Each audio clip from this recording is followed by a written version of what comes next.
Vandaag ben jij de baby en ik je sugar daddy. Je weet toch nog zero betaald de bill. Jij krijgt alles wat je wil. Schat, let maar niet op de prijs. Die bol is van mij. Zet die mooie tegen het ijs. Die bol is van mij. Je zegt me schat, geef eventjes je pas. Dan haal ik nog een rondje. Good morning, everyone. Welcome back to Hanging with Anya. I'm your host, Anya Smith.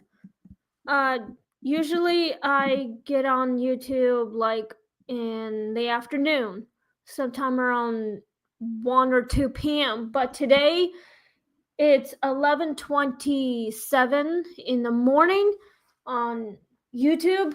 So it's a little bit different than the usual day. So today we are doing The Man in the Photograph. And before I get started, I want to say thank you for tuning in. And we are about to work on my book. And, well, we are doing another project, not just working on my actual first novel. I checked the Amazon, my first novel. If you guys ever checked it, I know it's not there yet, but maybe we'll figure out how to get it on. And we are also going to be making bookmarks, like new different designing bookmarks. Our very own custom made bookmarks. I mean, we can do like glasses on it. And his new thing is like called Reading with Fearless. If you checked it on Facebook, type Reading with Fearless. And yes, that is my friend's real name since the day he was born. Yeah, Fearless Terrence Cummings. That is my friend. So, if you have any questions for him, all you gotta do is check him on Facebook. Find him on his website if you want to. So anyway, yes, today is day 36 for me. I mean, we do this every week, like twice a day. Tuesdays and Wednesdays on my channel, Hanging with Anya. Anyway, let's get started on this story. Please click like, share, and subscribe to my channel. And let's get started. So sit back and relax. And let's get started on this episode. The Man in the Photograph. Julia found an old photograph tucked between the pages of a library book. The picture unsettled her. It was her living room, clearly recognizable, but decades older. In the corner of the room stood a man in a dark suit, pale-faced, with hollow eyes fixed straight at the camera. Julia tried to dismiss it, and as coincidence, but unease lingered. That night she woke with a start in the dim glow of the street lamp. She saw him sitting calmly in her chair, the very one from the photograph.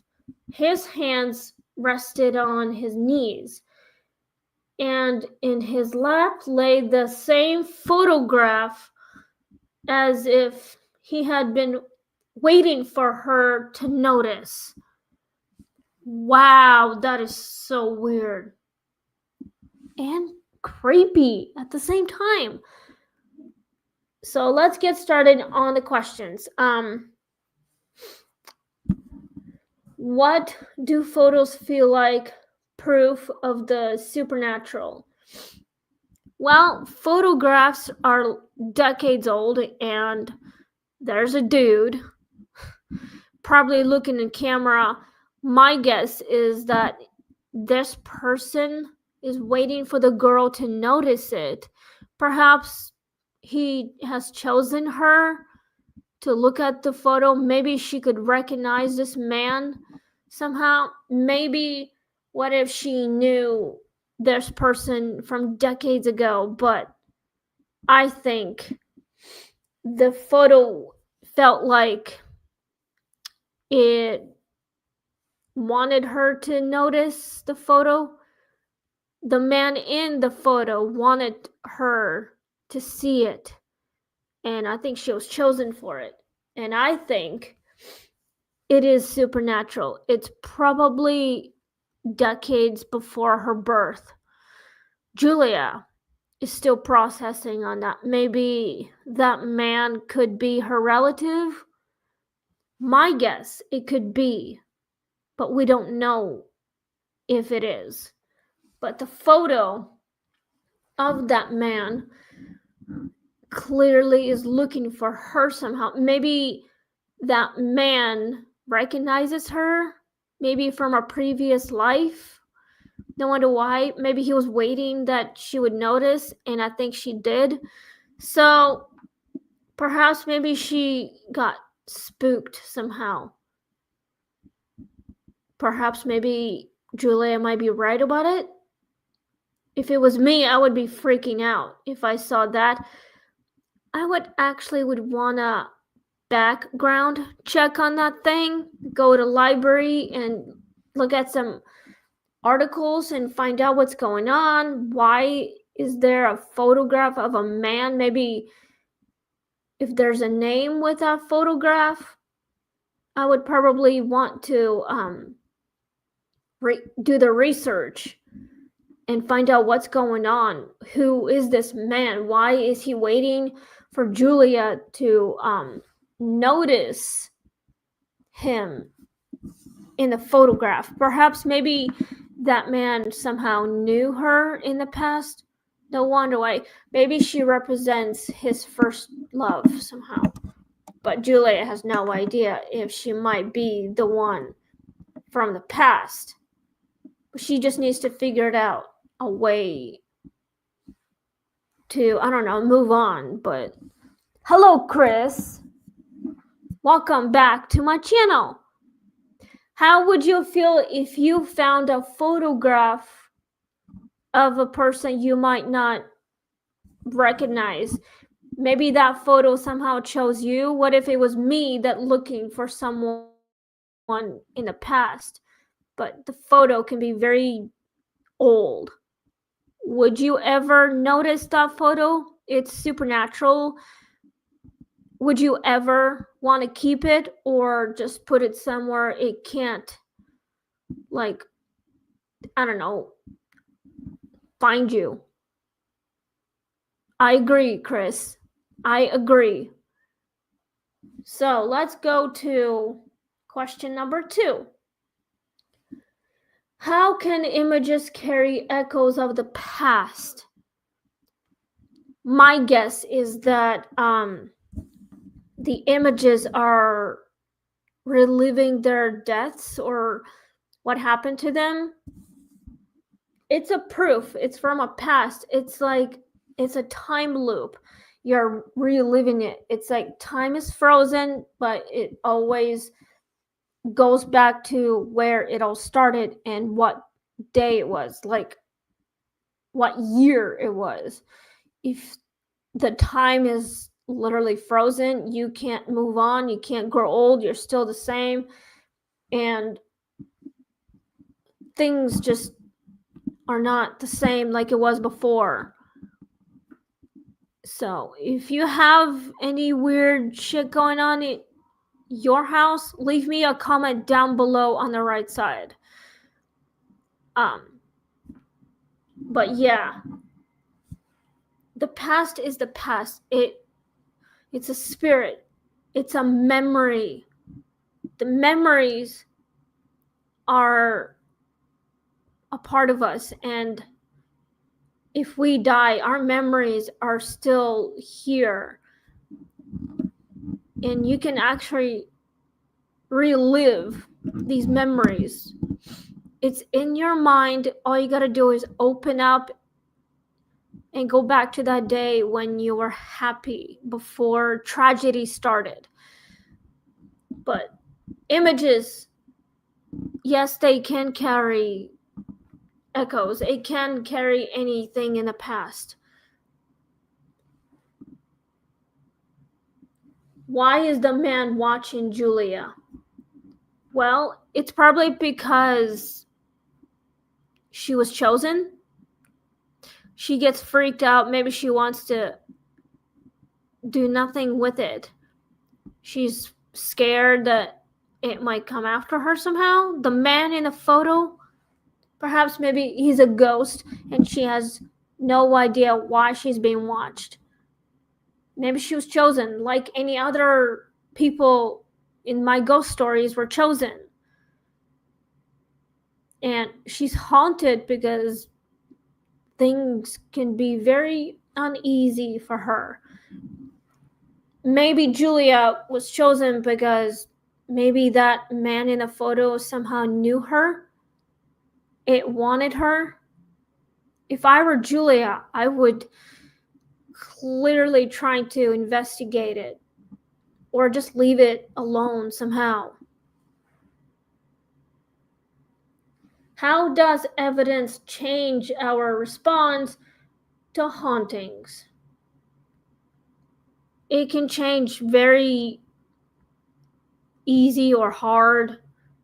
The response of our hauntings, it's probably because the spirits are trying to warn us about something or someone or whoever it is. But if it was me, I would want to continue digging through. Like literally. I probably would.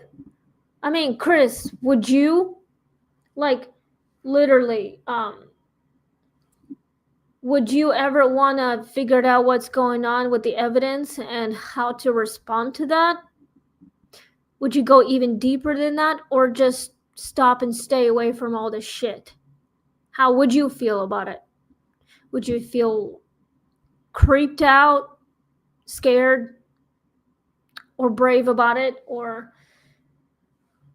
the hauntings would be like, maybe, I don't know, equivalent somehow? How would you feel about it? For me, it would be like in a very good response, but it has to be very clear. So, could the photograph be a portal? Yes, it can be a portal. If you look into it very deeply, it becomes a portal. Like mirrors.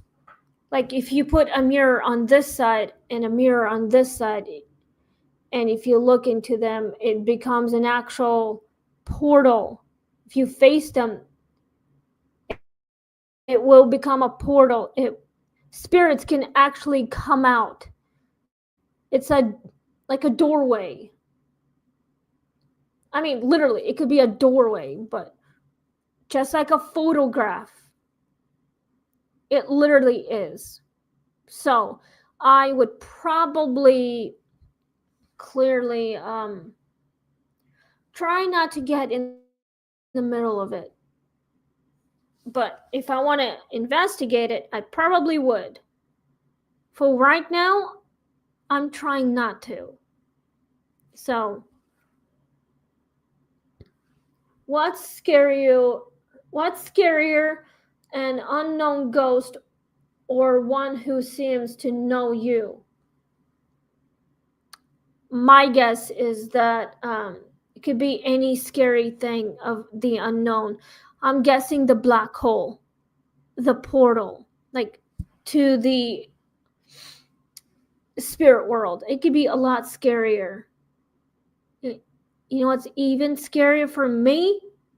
Going to the underworld and never come back out. That's scary enough. And spirits, they might know you from a past. It's like they are looking through the mirror to your timeline, like in the future, and they would like grab you and would try to pull you in. That's a lot scarier too, including in your dreams. That could actually happen in real life, but also in a dream. But a spirit probably would know you from different timeline, like in the past. All right, we have 2 more questions before I sign out. Would you keep the picture or destroy it? I might keep it or I might destroy it. I might want to destroy it, or I might just donate it to the museum. That's exactly what I said yesterday to a different ghost stories. Like Julia, for instance. I think she would want to probably destroy that thing so she can move on and not get in the middle of all the hauntings and stuff. She's too frightened about it, and I think she should probably stay away from all those things, not get caught in the middle of it. But if I were Julia, I would want to destroy it and move on. Burn it if I have to. I don't know, like rip it into millions of pieces and throw it into the flames in a fire or something like that. I probably would. All right, last one. How do books and forgotten objects connect us to hidden stories? Well, books are part of our past, and stories that are connected, it's probably because it's a memory. It's like a ghost story, but it's based on real life events. I mean, I just finished writing my first ghost story book. It was based on my paranormal experience, okay? I have a bunch of characters talking about it, how they had same experience, but it's actually based on my experience. And my boyfriend's family had same experience. So they are connected because spirits can leave things behind once they are no longer a part of the physical world. And books are like written from our past. It's probably because it knows about what could happen in the future from the past. It's connected to the past, to the present, and to the future. Books are like novels, like memoirs. They are like a recording. So I actually have a lot of memories, but some are gone. Most of them can stay where they are, and the rest of them can never return. But the books can be very forgotten. It's probably because no one has written or read anything for centuries. Like for God, for instance, he created this world for entire world. Like the world was created because it was based on his image, including people. He created trees, he created the water, he created animals, he created human beings. It's all in his image. Everything. It's based on his plan, in his image. That's why we look like him, because we are his children. Spirits were created because people were once alive and then one day they were just ended up dead unexpectedly. That's what spirits come from, and that's how they were born. And they are connected, and books are a part of it because it's a recording. It's a memory. It's like a part of the story. Okay, our lives are a story, and we are making it. And right now, my life is my life. Okay, it's part of the story, and I'm living it. And they are hidden. And if I want to share it with the world, it would be my choice to do it. But books are forgotten, and objects that goes with it, it would be someone else's choice if it's connected somehow to the person who actually wrote the book. I just finished reading my book. I just finished reading Blood of Hercules. And it's a Greek mythology. It's a part of it. It's a story. It's based on 5,000 years ago that actually happened. And my story are still being written. We are still writing my story. My friends are writing their story. They're part of the book, but they are a part of their own story. This is how it's supposed to be.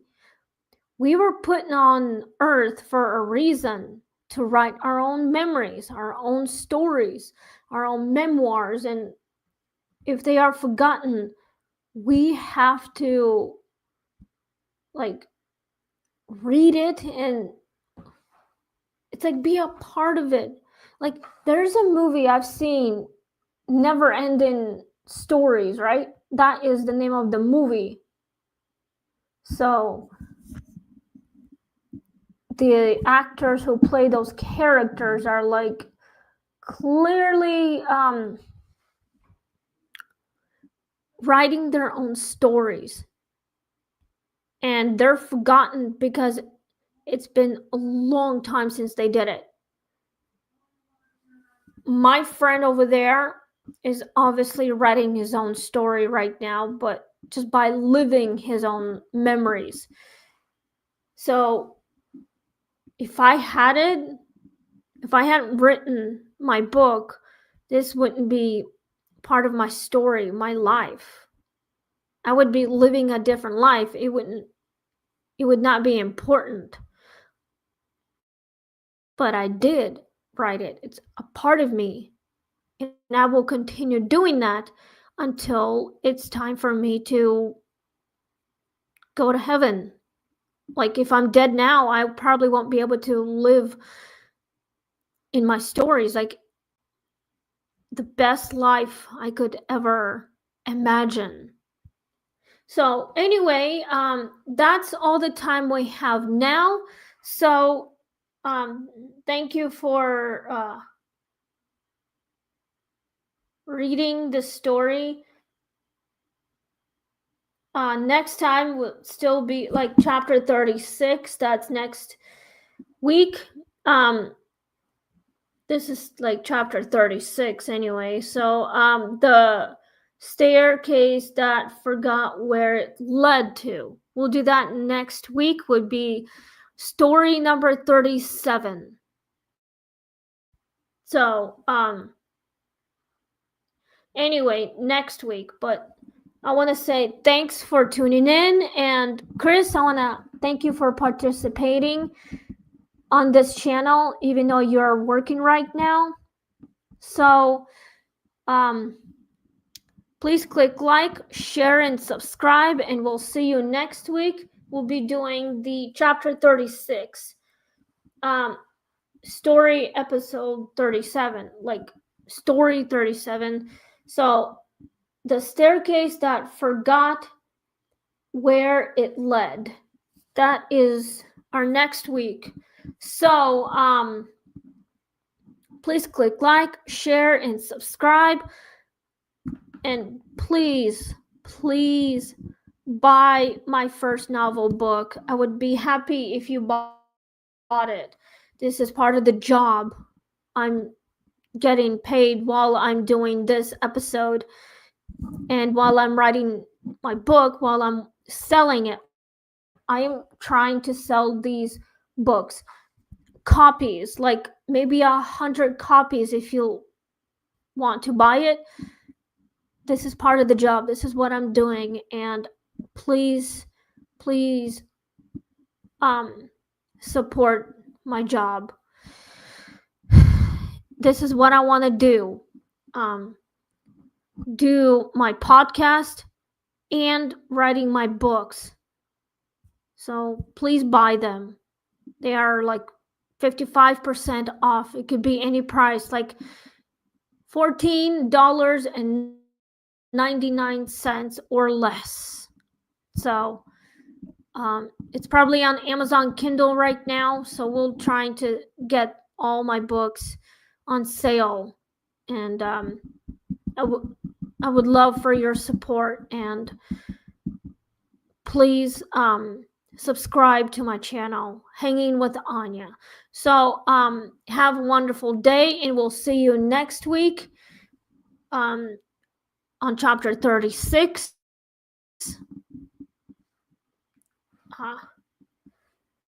The staircase that forgot where it led. So please click like, share, and subscribe, and we'll see you next time. And stay spooky because Halloween is in around the corner by next month on October 31st. Plus, I will be getting my next book called Bonds of Hercules. It's just like chapter 2 or something, or like part 2 or whatever. But, please, I could use your support. And have a wonderful day, and we'll see you next week. Stay spooky. Bye. Vandaag ben jij de baby en ik je sugar